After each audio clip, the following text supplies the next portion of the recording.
बुरा ना मानो होली है असे म्हणत आज सोमवारी होळीच्या दुसऱ्या दिवशी बेळगाव शहर आणि काही भागात धुळवड साजरी करण्यात आली। बेळगावातील पांगुळ गल्लीमध्ये अश्वत्थामा मंदिर परिसरामध्ये नागरिकांनी लोटांगण घालून रंगोत्सवाला सुरुवात केली।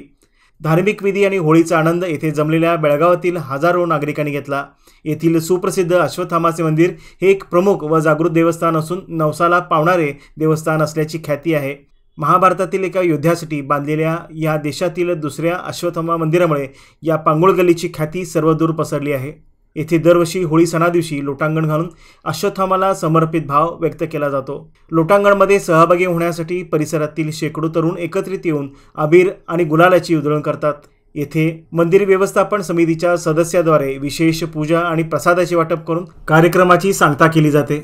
बेळगाव शहर परिसरातील गल्लोगल्लीत चौकाचौकात आणि गावागावात डॉल्बी लावून उत्साहाने रंग उधळण करत रंगोत्सव साजरा करण्यात आला।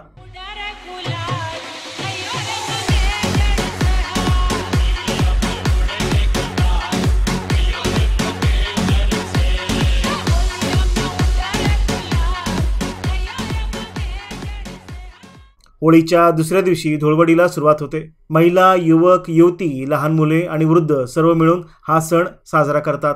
अनेक ठिकाणी प्रचंड गर्दीत धुळवड साजरी करण्यात आली। सकाळपासूनच सुरू झालेल्या या धुळवडीला दुपार झाली तरी उसंत मिळाली नव्हती। मोटारसायकलीवरून दाखल होणारे तरुण आणि ठिकठिकाणी पाण्याचे फवारे लावून नृत्य करणारे तरुण दिसून आले। चेहऱ्यावर वेगवेगळे मुखवटे, चित्रविचित्र हावभाव, वेशभूषा तसेच रंगवलेले केस यामुळे या रंगोत्सवाला खऱ्या अर्थाने रंग चढला होता। त्यांचा उत्साह शिगेला पोचला होता। शहरातील चव्हाट गल्ली आणि खडक गल्लीमध्ये डॉल्बीच्या तालावर हजारो युवक थिरकत असतानाचे दृश्य सोशल मीडियावर व्हायरल होत होते। एकूणच संपूर्ण बेळगाव शहर व परिसरात धुलीवंदन उत्साहात आणि जल्लोषात साजरा करण्यात आला।